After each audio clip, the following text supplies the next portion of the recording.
Assalamualaikum sahabat-sahabat trader, kembali lagi dengan saya Mr. FX13.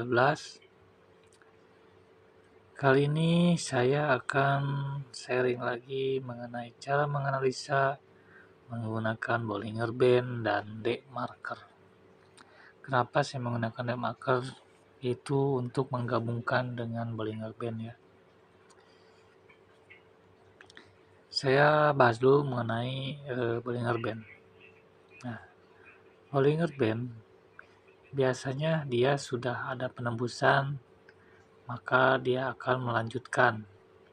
Atau ketika dia sudah tinggi naik, dia akan ada koreksi dulu beberapa, setelah koreksi dia baru melanjutkan lagi. Nah, seperti ini yang sebelumnya di daily, dia naik, dia koreksi, lalu naik lagi, mengejar ke upper band lagi. Begitupun di time frame lebih kecil. Ini dia sudah naik terlalu jauh, maka tadi siang atau pagi saya masih wholesale dan tadi juga saya wholesale. Dia turun lalu saya langsung buy. Kenapa buy? Karena ini sebenarnya emang trennya naik ya. Jadi saya buy. Dan masih saya hold. Terus kenapa saya open posisi sell? Ditambah day marker dia sudah berada di zona jenuh beli atau dia sudah lama di atas jenuh beli dan keluar area 900, maka dia turun. Nah, di situ saya langsung entry sell.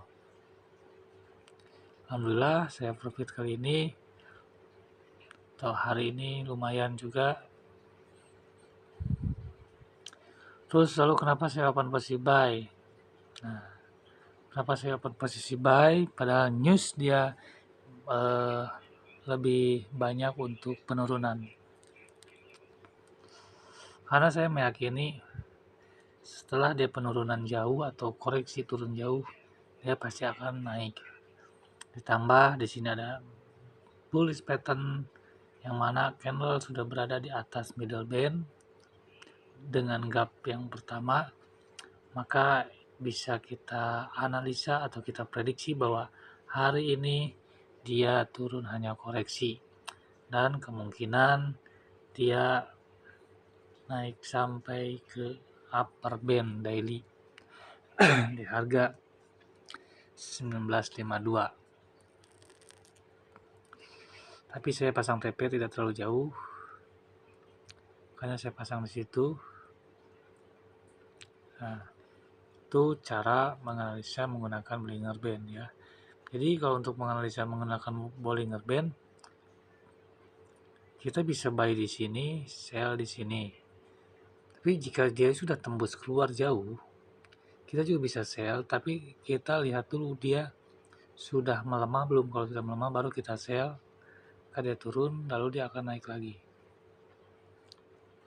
Jika Bollinger Band sudah membentuk kenaikan. Nah, seperti ini dia naik gap, turun, naik lagi, turun lagi.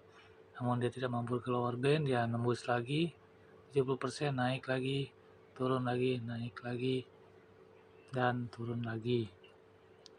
Jadi akan seperti itu. Begitupun dengan penurunan. Kan ini sideways, lalu naik, dia berada di atas upper band, maka dia ada koreksi turun, lalu dia naik lagi sampai sini dan dia tidak keluar, turun lagi dan naik lagi. Itu sebelum ada gap. Nah, ini pun sama, dia turun lagi, naik, turun lagi, naik, turun lagi, naik, turun lagi, lalu dia ngejar lagi ke sini, upper band, dan dia akan terus seperti itu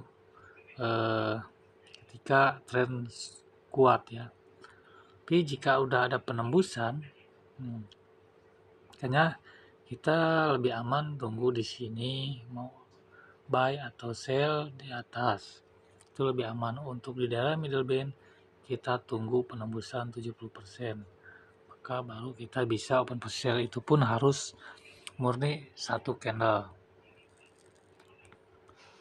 Lalu cara menganalisa menggunakan demarker, kita gabung juga dengan demarker, karena ini kan sebenarnya dia tren naik ya.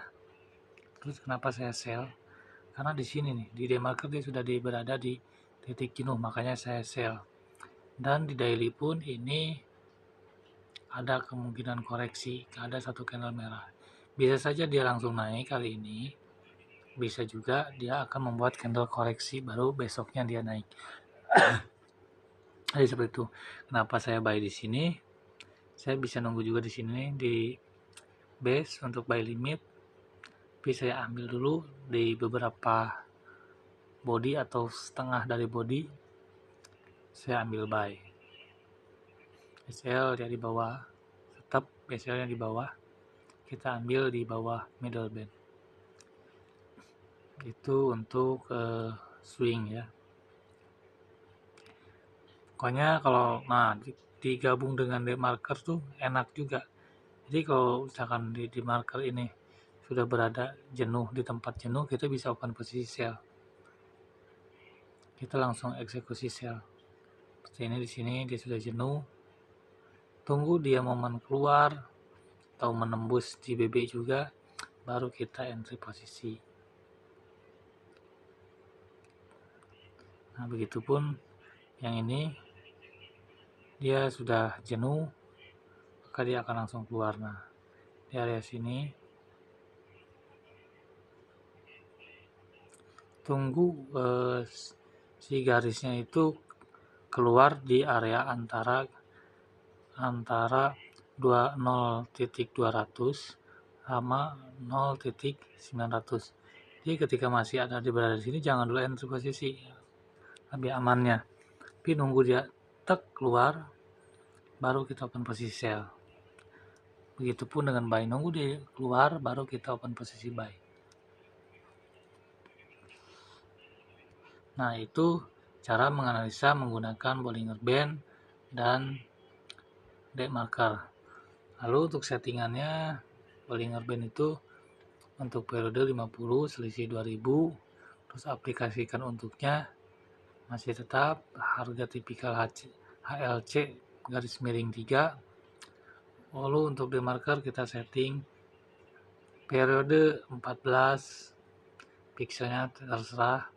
Lalu kita bikin 0,9, 0,5 dan 0,2. Di 0,9 kita pasang sell, 0,5 kita pasang tunggu, dan 0,2 kita pasang buy. Jadi ketika dia sudah berada di titik terendah, kita nunggu pengeluaran baru kita buy. Ketika dia sudah jenuh di area tertinggi, kita nunggu dia keluar garisnya, baru kita sell. Jadi seperti itu, kita gabung. Dan untuk demarker ini dia hampir sama ya, tidak akan hampir mirip atau analisanya tidak jauh dengan Bollinger Band. Jadi untuk BB sangat cocok dia menggunakan digabung dengan demarker. Oke, mungkin cukup sekian video kali ini. Terima kasih, semoga bermanfaat. Jangan lupa like, share,